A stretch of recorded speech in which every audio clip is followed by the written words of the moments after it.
Olá a todos. Hoje nós vamos conversar um pouquinho, só um pouquinho, sobre a Antártida e um pouco mais sobre esta outra parte deste livro aqui, tá? Que é o seguinte, ó, Império Abaixo do Gelo, que é a Antártida. E abaixo está escrito, como os nazistas ganharam a Segunda Guerra Mundial, ok? Então a gente vai pôr foco nesta parte de baixo aqui, ó, como os nazistas ganharam a Segunda Guerra Mundial. Beleza. Este livro aqui foi escrito pelo Stephen Quayle, tá? É um cara que escreveu muitos livros, fez vários filmes, esses filmes aqui muito legais. Fala sobre, ele mostra algumas coisas arqueológicas e tudo mais.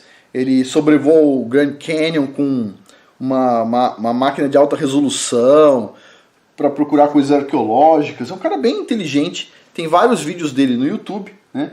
O problema dele é que ele fala demais, né? Os vídeos dele são muito longos. Mas é interessante, tem muitas coisas aqui. Esses livros aqui eu já tenho todos, tá? Um que é interessante que uma hora a gente pode discutir é esse aqui, ó, sobre como o pessoal está transformando seres humanos em monstros, né? Muito interessante.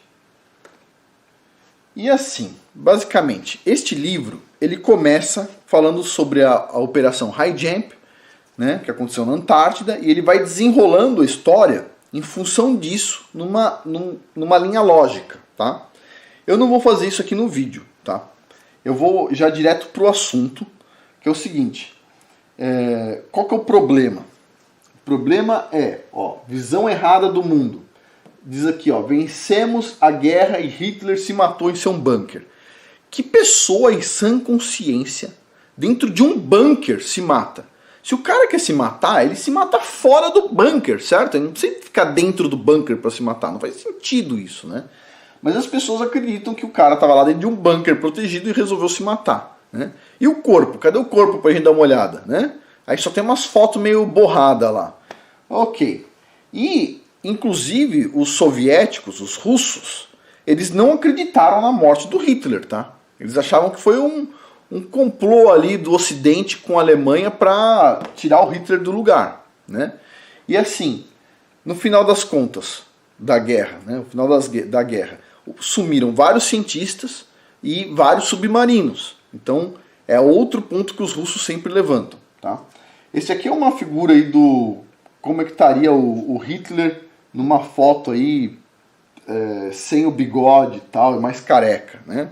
O pessoal tem a ideia de que o Hitler fugiu para a Argentina, qualquer coisa do tipo. Não é o que diz no livro aqui. No livro ele diz que o Hitler e o grupo dele dos mais top foram para a Antártida, né? Mas a gente já vai chegar ali. Então vamos lá. E as pessoas pensam o seguinte, o Hitler se matou dentro do bunker dele, o que já não faz sentido nenhum, e depois teve o tribunal de Nuremberg, né? E os nazistas foram julgados por um tribunal militar. Errado de novo, tá? Porque olha só, foram julgados 24 nazistas. Entre toda aquela infinidade, só 24. Desses 24, só 12 pegaram pena de morte. Outros 3 pegaram prisão perpétua, outros 3 foram totalmente liberados, e o resto pegou uma pena de alguns anos, tá? Beleza, aqui tá a lista deles, né? E só 12 condenações à morte, tá? Então assim, nada impressionante. E aí o que aconteceu? Além disso tudo, aconteceu essa operação Paperclip, tá? Aqui é um livro falando sobre ela. E olha só, diz aqui, ó, do lado, ó, os nazistas não foram derrotados, eles apenas se mudaram para os Estados Unidos. Os Estados Unidos fez uma operação Paperclip que era pegar os principais cientistas nazistas e levar para os Estados Unidos para trazer conhecimento, né? E o que eles trouxeram de conhecimento? Aqui o Wernher von Braun, tá? Administrador da NASA, basicamente o criador da NASA, né? Uma agência super confiável, né? O Arthur Rudolph, cientista da NASA, e o Sidney Lieb, que foi para a CIA. Sério, você acabou de lutar contra o inimigo, humilhou o cara até dizer chega, massacrou a família do cara, etc. tal. Você pega o seu inimigo e leva para sua agência de inteligência. Não sei de onde os caras tiraram essa ideia, mas sério, se fosse um brasileiro nunca faria isso, né? O brasileiro é mais esperto nesse sentido, né? Olha e fala, acabou de massacrar o cara, vou pegar ele por dentro da minha agência de inteligência, não faz sentido, né? Ok. Olha só, entre 1945 e 1955, os Estados Unidos deu cidadania americana para 3 mil cientistas nazistas. Adivinha quais cientistas desenvolveram vacinas? Hein? Adivinha. Ah, não vou contar. Deixa para outra hora. Olha só, cientistas alemães recrutados pelos Estados Unidos. Olha uma pequena leva aqui de cientista alemão. Então pensa só, teve o Tribunal de Guerra de Nuremberg. Desse tribunal, 20 e poucas pessoas foram julgadas e apenas 12 condenadas à morte. Olha o quanto de gente tem aqui em uma leva só de cientista.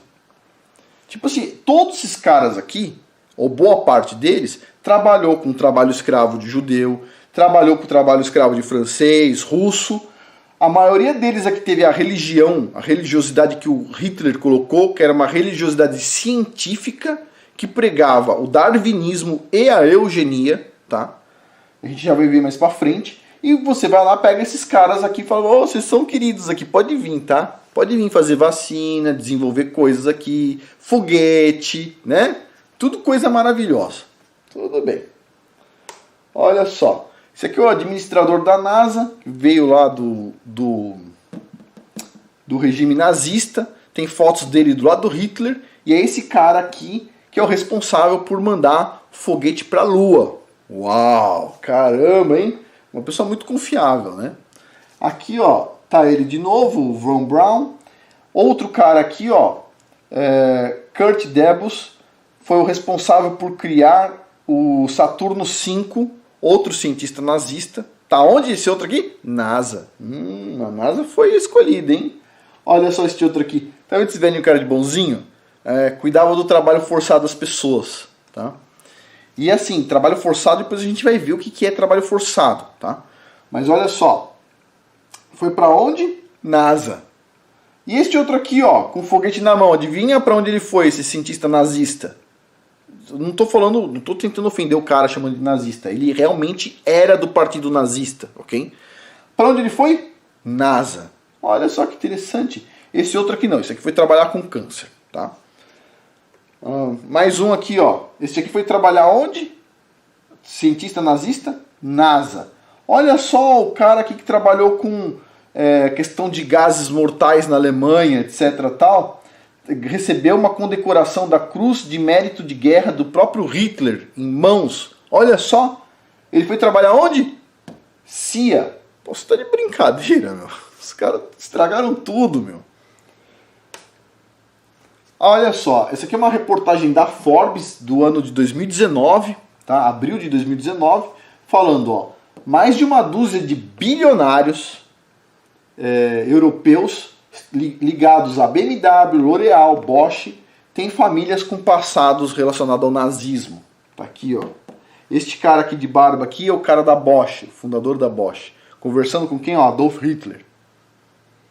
Ok? Olha que interessante. Muito interessante. Diz aqui, ó. A família bilionária Heyman, que é dona da holding Jabi, e essa holding é a dona do Krispy Kreme, que é uma marca de rosquinha que tem aqui nos Estados Unidos, que vende no Walmart. Ela é dona do Panera Bread, que é acho que é um restaurante, eu nunca entrei. E outras coisas. Adivinha? Usou trabalho escravo durante o nazismo, tá? Não pagava nada, trabalho forçado, né? E agora, recentemente, então, ela assumiu isso, que é verdade, etc, tal. Agora, pera um pouquinho. Ela assumiu por quê? Porque eles são bonzinhos, ficaram com dor no coração, tal. Um jornal alemão resolveu denunciar a família lá, colocou na capa, e aí eles, né, é verdade, a gente contratou um historiador, estava quase pronto o estudo para a gente entender nosso passado, e a gente ia revelar, entendeu? E aí, ó, essa família que cada membro aqui está com quase 4 bilhões de dólares, 4 bilhões cada um, vão doar uma quantidade de 0,07% do que um dos membros tem só, 11 milhões de dólares, para falar que nazismo não é legal, é para as pessoas não serem nazistas, etc. Tal. Tipo assim, você tá de piada, né? Esses caras são as piadas. Pergunta. Por que esses caras têm tanto dinheiro? Vocês imaginam por quê? É o que diz nesse livro aqui, tá? O que diz aqui? O Hitler, ele foi muito mais esperto do que a maioria das pessoas imagina, tá? O que ele fez? Ele pegou o dinheiro da Alemanha nazista e ele pulverizou em empresas grandes, de confiança, de pessoas bem treinadas, que tinham uma mente igual a dele, acreditava no arianismo, eugenia e etc. Então ele pulverizou a Alemanha em empresas. Então quando a Alemanha quebrou, basicamente, o pessoal destruiu a Alemanha, jogou bomba, etc. tal, em 3 anos a Alemanha se recuperou. Por quê? Porque o dinheiro da Alemanha não foi confiscado, o dinheiro da Alemanha estava nas empresas. E os empresários que abusavam do poder e usavam trabalho escravo, no final das contas, a gente vai ver aqui, eles foram todos liberados, e o dinheiro, liberados depois de alguns anos de prisão, 2, 3 anos, depende do empresário, e o dinheiro deles não foi confiscado. Erro gravíssimo. O dinheiro deveria ser no mínimo confiscado. Não, eles foram lá e devolveram 100% do dinheiro nazista para os empresários. Então esses caras até hoje são ricos, são famílias muito ricas, tá? Ok, mas vamos continuar aqui. Olha lá. Diz aqui, ó. Em 1944, 1/3 de toda a mão de obra alemã era trabalho forçado, né? Então a maioria das companhias alemãs usavam trabalho escravo, trabalho forçado. Neste caso aqui, ó, o Herbert Quandt, que está aqui à esquerda, né, e a sua esposa Joana. Diz aqui, o pai dele, ele empregou 50 mil trabalhadores escravos na fábrica da família, tá? E hoje ele é o maior acionista da BMW, ou seja, o dinheiro de 50 mil escravos em tempos modernos, tá? Foram que o pessoal passou de familiar em familiar para o cara ir lá comprar a BMW, né? Ok. Olha só que interessante aqui. Também um conglomerado de mídia da Alemanha recebeu dinheiro para imprimir os panfletos antissemitas e nacionalistas do Hitler, né? E no ano 2000 a Alemanha juntou 6 mil empresas para fazer um fundo de 4,5 bilhões de dólares. Sabe o que significa 4,5 bilhões de dólares? Significa que cada empresa que tinha lá 40 mil funcionários em trabalho escravo, de 12 anos com trabalho escravo, etc. tal, vai ter que pagar menos de $1 milhão de indenização para eles ir lá e ensinar que o nazismo não é bom. Sério, o mundo está muito louco, entendeu? O dinheiro dessas empresas devia ser confiscado, percebe? Pelo menos assim, 50%, uma quantidade, né? No mínimo. No meu ponto de vista, tinha que confiscar tudo, né? Sua família veio desse negócio aí, sabe o que a gente vai fazer? Você tem o direito de começar do zero, ok? Pronto, acabou. Vamos lá.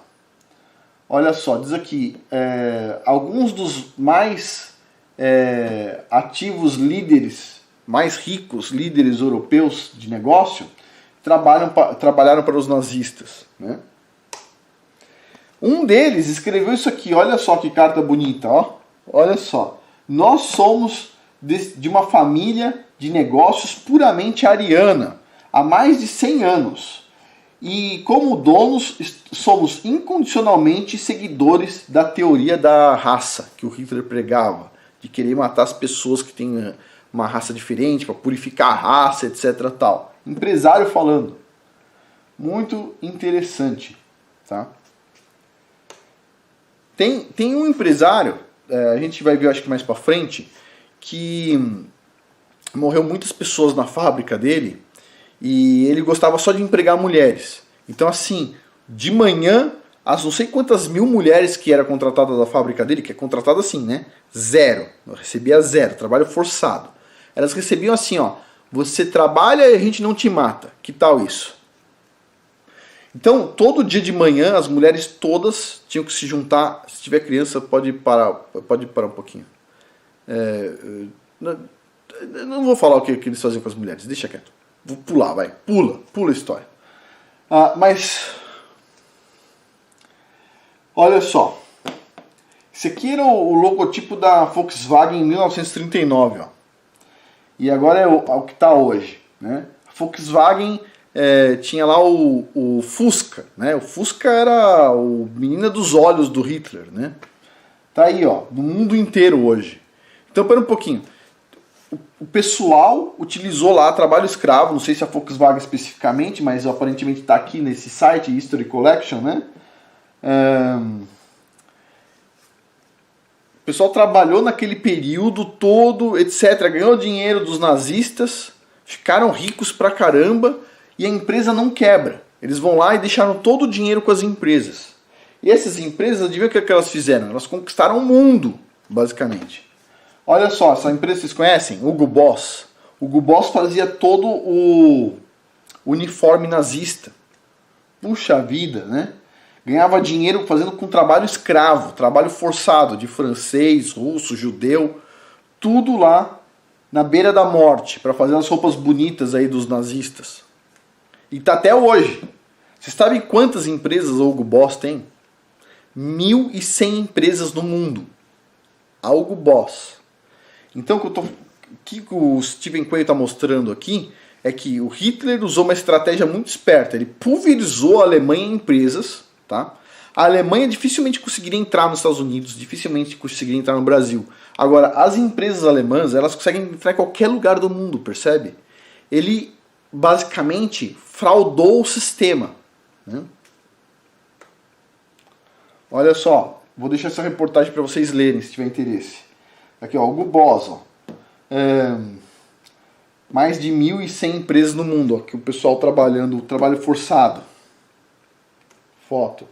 Aqui, ó, Hitler visitando a fábrica da BMW. Também tinha trabalho forçado. Olha só, Siemens, tá? Mesmo site. Siemens fazendo parte aí da morte do Holocausto, né? Diz aqui, ó, hoje a Siemens tem 375 mil pessoas, né, trabalhando. É um conglomerado que gera 83 bilhões de euros. E essa empresa enorme aqui trabalhava lá para os alemães, né?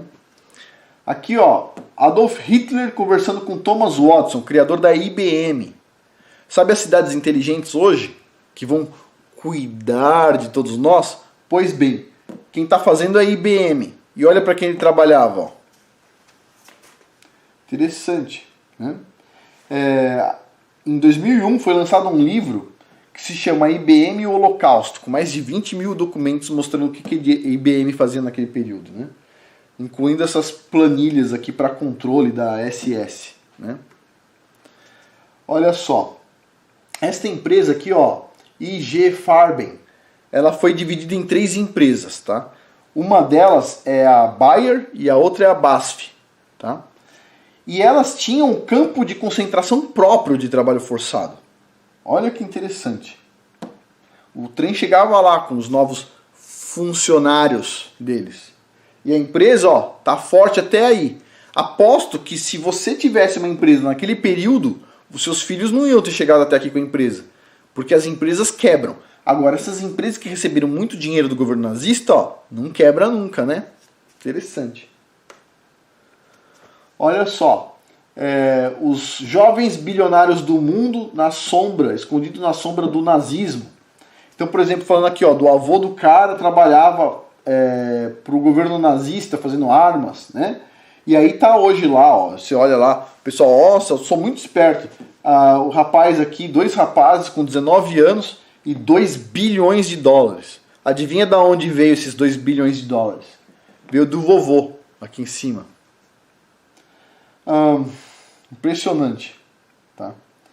Na fábrica deles, do vovô deles ali, ó, morreram 40 mil pessoas trabalhando. Impressionante, né?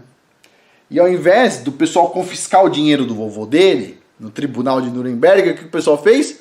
Ó, vovô, fica aí 2 anos na prisão e depois a gente libera você com todo o dinheiro, ó. Não vamos confiscar sua empresa, não vamos confiscar dinheiro nem nada. Vocês podem ficar tranquilo. Impressionante. Então tá aqui, ó, o pessoal devolvendo dinheiro lá pro vovô dele, os Estados Unidos devolvendo dinheiro, né? E aí o que acontece? Basicamente, então a Alemanha, ela foi dividida em empresas. Então a Alemanha foi destruída, veio a guerra que destruiu a Alemanha, o que aconteceu? Ela conseguiu se reconstruir rapidamente. Em menos de 3, 4 anos, a Alemanha já estava maior que a Inglaterra de novo. Tipo assim, muito rápido. Como é que eles fizeram isso? Porque a Alemanha foi pulverizada em empresas, tá? Foi a estratégia deles, né? E aí olha só, qual que é o segredo dessas corporações aqui? O segredo é assim, ó. O segredo é nós não podermos usar o segredo deles. Qual que é o segredo deles? Eles passam as coisas de pai para filho, geração após geração, pai para filho. Se você passa de pai para filho, ou seja, você se esforçou, você recebeu uma herança, você trabalha, ganha mais dinheiro, pega uma herança maior ainda e passa para o seu filho, que vai trabalhar e vai passar uma herança maior ainda para o seu neto, e assim vai. O que acontece? Ninguém recebe herança praticamente. Tá? Eu não recebi. Né? Praticamente ninguém recebe. Ah, Afonso, eu recebi uma casa que eu dividi entre 3 irmãos. Tá, você percebe que não é muita coisa? Tipo assim, para uma vida de trabalho. Então assim, basicamente a gente não tem herança. Por quê? Porque nós somos condicionados a gastar dinheiro com médico, tá? Com a medicina. Você vai lá, se envenena e depois pega um câncer que custa uns bons $1.000 para você ficar bem e pum, cadê o dinheiro? Sumiu, entendeu? Então você ganha dinheiro dessas grandes corporações durante a vida e depois você vai lá e devolve para elas quando você vai morrer, basicamente, né? Ou seja, nada muito produtivo, né? Paciência. Agora, aqui tem uma lista das empresas cujos donos ou as próprias empresas estiveram relacionadas com o regime nazista, né? E eu vou falar algumas delas aqui, tá? BMW, L'Oréal, IKEA, Siemens, Deutsche Bank, Daimler, Volkswagen, Mercedes, Hugo Boss, General Motors, Bayer, BASF, Nestlé, Standard Oil, Banco Chase aqui nos Estados Unidos, Allianz, Audi, BMW, Ford, Mercedes-Benz, Porsche, aí Krispy Kreme, que é do pessoal que trabalhou para os nazistas, mas não a Krispy Kreme em si, Jimmy Choo Shoes, que é alguma coisa de sapato, e a Calvin Klein. Ok. Agora, a questão aqui é, os nazistas eles não sumiram, eles não se corrigiram, tá? Os nazistas foram espalhados pelo mundo. O Tribunal de Nuremberg condenou à morte só 12 pessoas, tá? A gente pensa assim, muitas pessoas morreram lá no Tribunal de Nuremberg. Não, 12 pessoas. 3 prisões perpétuas. Todo o resto, além dessas 12 pessoas aqui, centenas de cientistas foram espalhados pelo mundo, principalmente nos Estados Unidos. Fundaram a NASA, trabalharam para a CIA e outras companhias importantes, centros de câncer, vacinas, ok? Centenas de grandes empresários e grandes investidores foram espalhados pelo mundo ou ficaram na Alemanha e cresceram pelo mundo inteiro com milhares de empresas e controlam milhares de empresas no mundo. Vem lá da Alemanha. Outra parte desses nazistas se tornaram políticos alemães também, voltaram para a política, né? E outra parte aqui, que o pessoal, vocês já vão ver, sumiram vários submarinos e cientistas que o pessoal não achou, estão, segundo a visão aqui do Stephen Quayle, estão gerenciando e fazendo pesquisa centralizada numa base secreta na Antártida, ok? E vocês já vão entender isso aí. Basicamente, o que é a tal da Antártida, né? Agora vamos chegar no ponto Antártida. Vocês já entenderam que o mundo ele foi dominado por aquilo que estava lá na Alemanha, né? O pessoal, os alemães não tinham aquela história da Hidra, você corta uma cabeça e nasce não sei quantas no lugar? Pois bem, foi o que a gente fez na Segunda Guerra Mundial. Ao invés de deixar os caras lá e massacrar eles lá, o que aconteceu? O pessoal foi lá e pegou e trouxe para ganhar salário em vários lugares do mundo. E ó, Ó, espalhou pelo mundo inteiro, ok? Ok, mas vamos lá, Antártida. O que tem na Antártida? Nada, tá? Antártida só tem gelo, basicamente. Os pinguins na beirada, mas gelo. Um bloco de gelo gigantesco. É o lugar mais alto do mundo, o continente mais alto. É o continente que tem o vento mais forte, é o mais seco e o mais frio. Tipo, não tem nada de interesse na Antártida, basicamente. Ela é coberta de gelo e só 1% do continente não tem gelo. Tipo, quase nada. E aí, acabou a guerra, aquela muvuca, o pessoal perdoando todo mundo, só que os Estados Unidos teve muitas baixas e, mesmo tendo tantas baixas, resolveram fazer uma operação que se chama High Jump na Antártida. O que é essa operação High Jump? Olha só, foi uma operação que incluiu 4.700 homens, 13 navios de guerra e 33 aeronaves, ok? E adivinha o que aconteceu lá? Ah, se eu te contar você não vai acreditar. Então eu vou fazer o seguinte, eu vou parar um pouquinho o vídeo, vou colocar uma reportagem de uma TV russa, tá legendado em português, vocês assistem e eu já volto, tá? Vou colocar em seguida deste vídeo aqui и já volto para terminar, tá bom? Эти неопознанные летательные объекты имеют вид не просто шаров или светящихся каких-то туманных областей, а довольно четкий техногенный вид. Американцев всегда интересовало техномагическое наследие Германии. В этом никакого сомнения быть не может. И вдруг происходит нечто необъяснимое. Экспедиция, рассчитанная на полгода, уже через 2 месяца спешно сворачивается и покидает берега Антарктиды. Это настоящее бегство. Реальные факты, достоверные свидетельства, сенсационные версии в фильме «Третий рейх. Операция НЛО». Часть 1. База. Начало 1947 года. Очередная экспедиция легендарного американского полярника Ричарда Бёрда подошла к берегам Антарктиды. Очень странная экспедиция. В отличие от первых 3, она полностью финансируется военно-морскими силами США и имеет военное название «Операция High Jump» – «Высокий прыжок». В подчинении адмирала Бёрда мощная военно-морская группировка, авианосец, 12 надводных кораблей, подводная лодка, более 2 десятков самолетов и вертолетов, около 5000 человек персонала. Согласитесь, странный состав для научной экспедиции. 2 декабря 1946 года, перед выходом эскадры в антарктический поход, адмирал Бёрд на встрече с прессой заметил: «Моя экспедиция имеет военный характер». О подробностях он не сказал ни слова. В конце января 1947 года началась авиаразведка антарктического континента в районе земли Королевы Мод. Все идет по плану. За первые недели сделаны десятки тысяч аэрофотоснимков. И вдруг происходит нечто загадочное. Экспедиция, рассчитанная на полгода, уже через 2 месяца спешно сворачивается и покидает берега Антарктиды. Это настоящее бегство. Потерян эсминец, почти половина палубной авиации, десятки матросов и офицеров. Членам чрезвычайной следственной комиссии Конгресса США адмирал Бёрд заявил буквально следующее.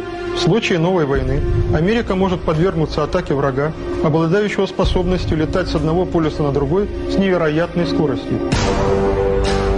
Кто поверг в бегство американскую эскадру? За 1,5 года до экспедиции адмирала Бёрда летом 45-го в аргентинский порт Мар-дель-Плата вошли и сдались властям 2 немецкие подводные лодки. Необычные лодки.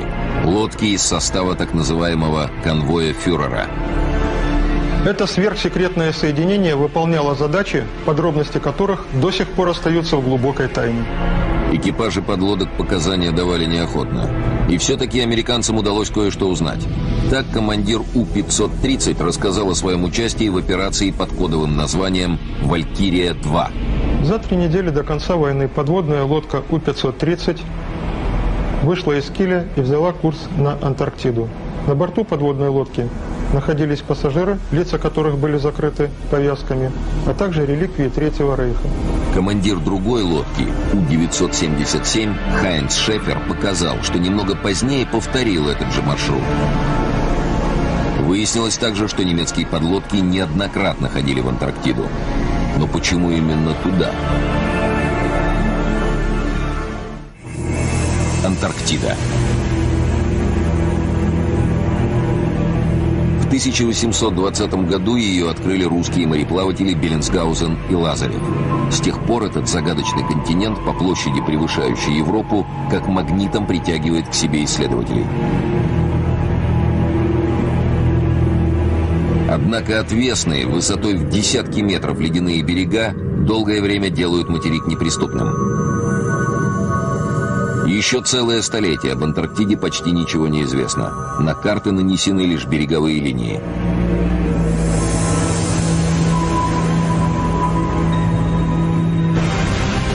И вдруг к далекому и бесполезному ледяному континенту проявляет непонятный интерес Германия.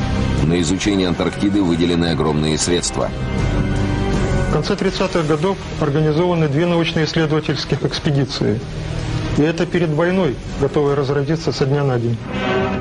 С января 1939 года 2 самолета «Пассат» и «Борей», которые с помощью катапульт взлетают с борта «Швабии», начинают разведку земли Королевы Мод. За 3 недели летчики Люфтваффе с помощью металлических вымпелов со знаком свастики застолбили за Третьим Рейхом территорию величиной с Германию. Она получила название «Новая Швабия». В апреле 1939 года командир экспедиции, опытный полярный капитан Альфред Ритшер, рапортует: «Я выполнил миссию, возложенную на меня маршалом Герингом.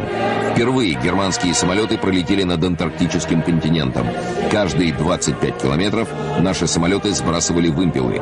Мы покрыли зону приблизительно в 600 тысяч квадратных километров. Из них 350 тысяч были сфотографированы». Воздушные асы Геринга сделали свое дело. Загадочную эстафету принимают морские волки фюрера подводных лодок адмирала Карла Дёница. За 3-9 земель к берегам ледяной Антарктиды скрытно направляются немецкие субмарины. А через некоторое время Дёниц роняет странную фразу: «Мои подводники обнаружили настоящий земной рай». В 1943 году, в разгар войны с Россией, гросс-адмирал Дёниц произносит еще одну не менее загадочную фразу. Подводный флот Германии может гордиться, что на другом конце света он создал неприступную крепость для фюрера. Тогда главнокомандующего военно-морским флотом Германии понимал очень узкий круг лиц. Сегодня мы можем предположить, что имел в виду гросс-адмирал. Не так давно в Антарктиде под километровым слоем льда обнаружены огромные озера. Температура воды в них плюс 18 градусов. Над поверхностью воды находятся куполообразные своды, заполненные теплым воздухом. Не исключено, что из этих озер, постоянно подогреваемых снизу, в океан вытекают настоящие реки теплой воды.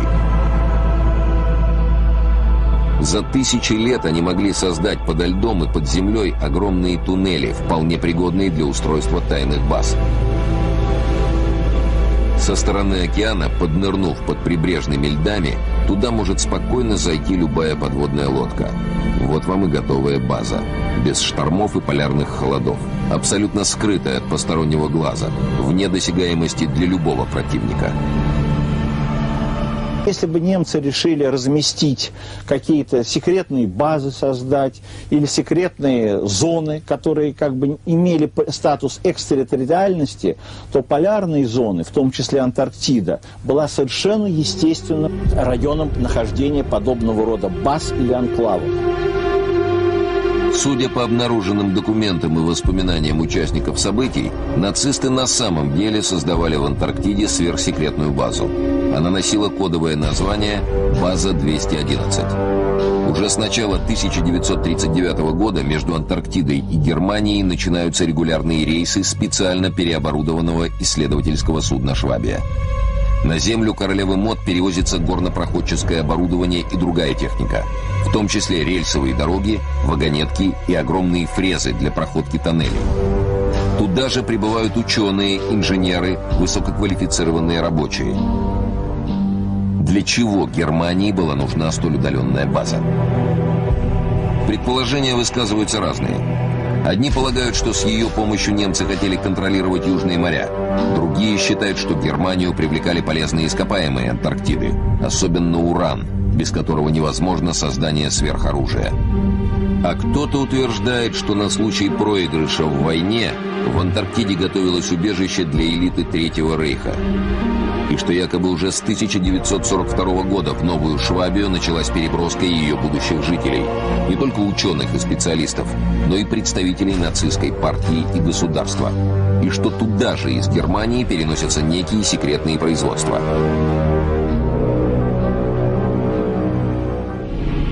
После войны американцы, активно вербовавшие немецких ученых для работы в Соединенных Штатах, с удивлением обнаружили, что тысячи высококвалифицированных специалистов Третьего Рейха бесследно исчезли. Исчезло и более сотни подводных лодок. Среди погибших они не числились. Возможно, американская разведка действительно располагала какими-то сведениями о том, что часть какого-то наследия, технического потенциала, ученые, действительно была вывезена из Германии. И естественно, что антарктические полярные зоны оказывались в поле зрения их внимания. А тут еще показания немецких подводников, сдавшихся аргентинским властям. По всей видимости, все это чрезвычайно встревожило американцев. И в конце 1946 года знаменитый полярник и одновременно адмирал американских военно-морских сил Ричард Бёрд получает приказ уничтожить нацистскую базу в Антарктиде. Но не тут-то было. Отпор, который получила американская эскадра, до сих пор вызывает массу вопросов. Дело в том, что в Вашингтоне адмирал Бёрд докладывал не просто об истребителях с немыслимыми возможностями. Он говорил о нападении на экспедицию странных летающих тарелок, которые выныривали из-под воды и, двигаясь с огромной скоростью, нанесли экспедиции значительный урон. Вот как описывает этот бой, который произошел 26 февраля 1947 года, другой его очевидец. Участник экспедиции, опытный военный летчик Джон Сайерсон.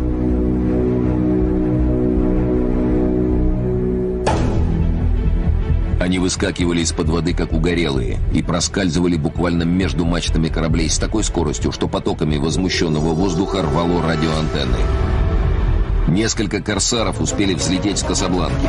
Я не успел и глазом моргнуть, как два из них, сраженные какими-то неведомыми лучами, брызнувшими из носовых частей этих летающих тарелок, зарылись в воду возле кораблей. Я в это время находился на палубе Касабланки. Я ничего не понимал. Эти предметы не издавали ни единого звука. Они безмолвно носились между кораблями и беспрерывно плевались убийственным огнем. Внезапно эсминец «Мердок», находившийся от нас в 10 кабельтовых, полыхнул ярким пламенем и стал тонуть. С других кораблей, несмотря на опасность, немедленно были посланы к месту катастрофы спасательные шлюпки и катера. Весь кошмар продолжался около 20 минут. Когда летающие тарелки снова нырнули под воду, мы стали подсчитывать потери. Они были ужасающими. Кто был хозяином этих тарелок? Неужели нацистская Германия?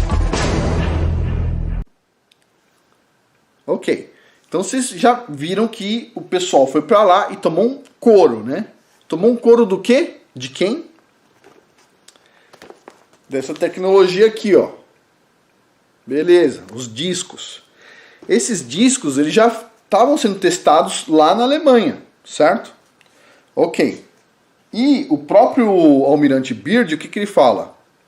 Ele fala que existia uma tecnologia que permitia o pessoal ir de um polo ao outro da Terra. Ele acreditava na Terra redonda, né?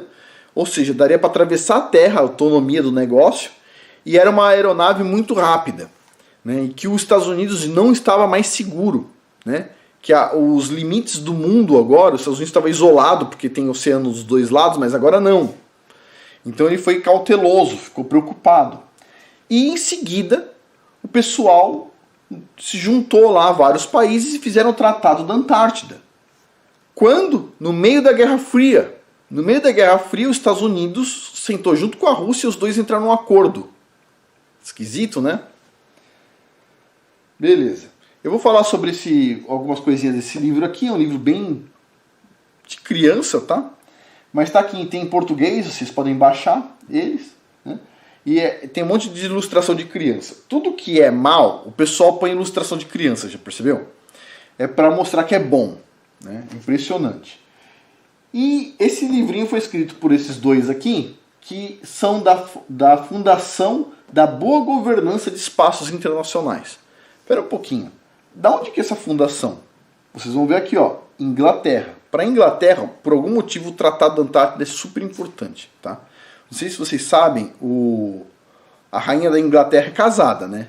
A gente nunca ouviu falar do rei da Inglaterra. Sempre é a rainha e o rei não chama rei. Tem um outro nome lá, tem outro título. E ele é alemão, né? Interessante isso, né? E assim, se você for estudar a história da família real, você vai ficar de boca aberta, né? Deixa isso é outra história, para outro momento, e talvez nem aqui no canal outra pessoa fale. Mas vamos lá. Tratado da Antártida, olha só. Tá aqui em português, ó. Um tratado é um acordo oficial entre países. Ok. O Tratado da Antártida é importante porque descreve o que nós podemos e devemos fazer, já que não existe governo lá na Antártida. Ok. E aí tá dizendo aqui, ó, e esse tratado foi assinado por 53 países. Pô, gente pra caramba, né? E ó, muita gente ama a Antártida porque a Antártida é um lugar pacífico que pode ensinar ao mundo como ser pacífico também. Você sabe o que significa pacífico para esse pessoal? Tem noção? Vou mostrar aqui para vocês. Vou pegar o livro aqui. Pacífico significa exatamente igual à Antártida. É? Sabe o que significa? Pacífico significa um lugar sem gente. Olha só, esta mulher aqui, ó, é a mulher, ó que cara meiga da mulher. É a mulher que criou Planned Parenthood, que já matou milhões de bebês aqui nos Estados Unidos, né? Esse Planned Parenthood, segundo o livro aqui, ele é financiado por algumas empresas. Vou até falar o nome para vocês aqui. Adobe, American Cancer Society, American Express, AT&T, Avon, Bank of America, Clorox, Coca-Cola, Deutsche Bank, Energizer, ExxonMobil, Fannie Mae, Johnson & Johnson, Microsoft, Nike, PepsiCo, Pfizer, Starbucks, Verizon e Wells Fargo. Então olha só, inclusive está a Microsoft aqui. Então Bill Gates, ele acha legal financiar a clínica de aborto e diz que ele acha legal também financiar vacinas para nos ajudar. Uhum. E essa mulher aqui, a Margaret Sanger, tem um comentário dela aqui, que ela tem uma revista que se chama The Birth Control Review, ok? E nessa The Birth Control Review, ela fala sobre o plano de paz. O plano de paz, adivinha como é que é? Ó? Tá aqui, ó, plano de paz, tá bem aqui, ó. Falando sobre o plano de paz. O plano de paz dela, basicamente, é fazer esterilização, leis de esterilização em massa, ok? Para ter menos crianças, esse é o plano de paz. Então quando você lê assim, ó, muita gente ama a Antártida, porque a Antártida é um lugar pacífico, que pode ensinar ao mundo como ser um lugar pacífico também. A Antártida tem 1000 pessoas morando lá. Um continente inteiro. Tipo assim, os caras são doentes, tá? Então assim, preocupante. Olha só a revistinha da mulher aqui, ó. Birth Control, aqui, ó. Eugenic Number, falando sobre eugenia. Uau, caramba. Tem uma coisa mais bizarra ainda. Sabe que o Brasil ele não teve a bandeira sempre igual tem hoje, né? Tinha a bandeira do Império, né? Que era totalmente diferente da de hoje. E aqui tem uma bandeira, olha só, do braço político da Ku Klux Klan. Eu olhei assim e falei, que coisa esquisita. Olha só isto aqui. Beleza, a gente só vai olhando, vai tentando entender, né? Vai juntando as informações. Mas vamos continuar aqui. Então, Antártida é pacífico, isso é um exemplo para o mundo, tá? Olha lá. E aí o pessoal vai lá, coloca as pessoas, tudo com umas folhinhas de criança desenhada, tal, que lindo, né? Beleza. Olha só, o pessoal celebrando o Dia da Antártida, 23 de junho de 1961, né?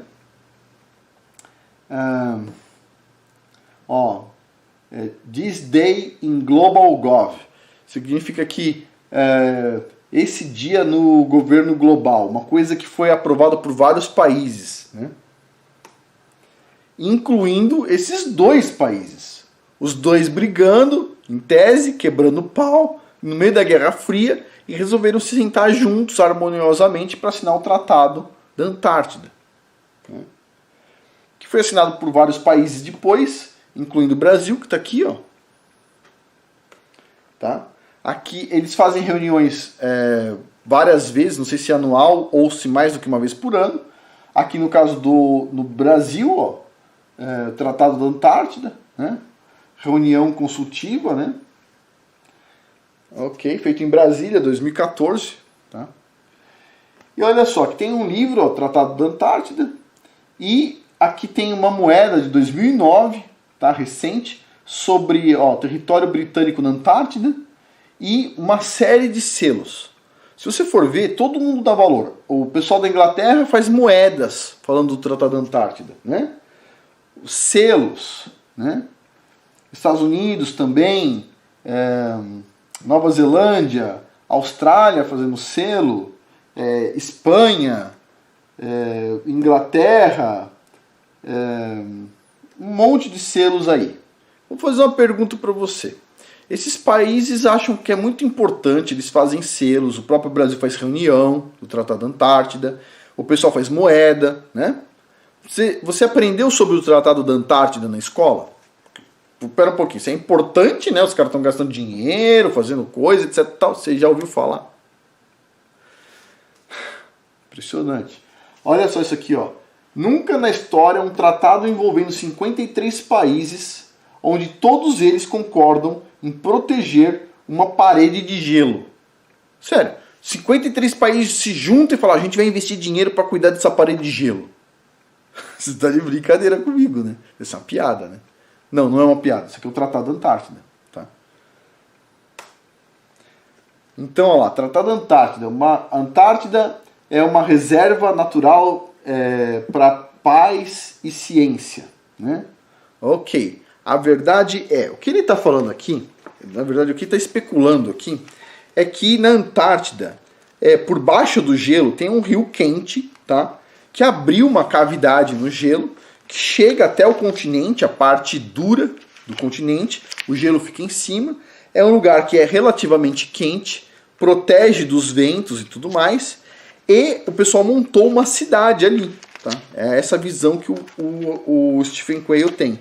E esses caras, inclusive, o escritório de boa parte dessas indústrias grandes, farmacêuticas e etc., que fazem um monte de baixaria, segundo ele, na visão dele, fica lá na Antártida.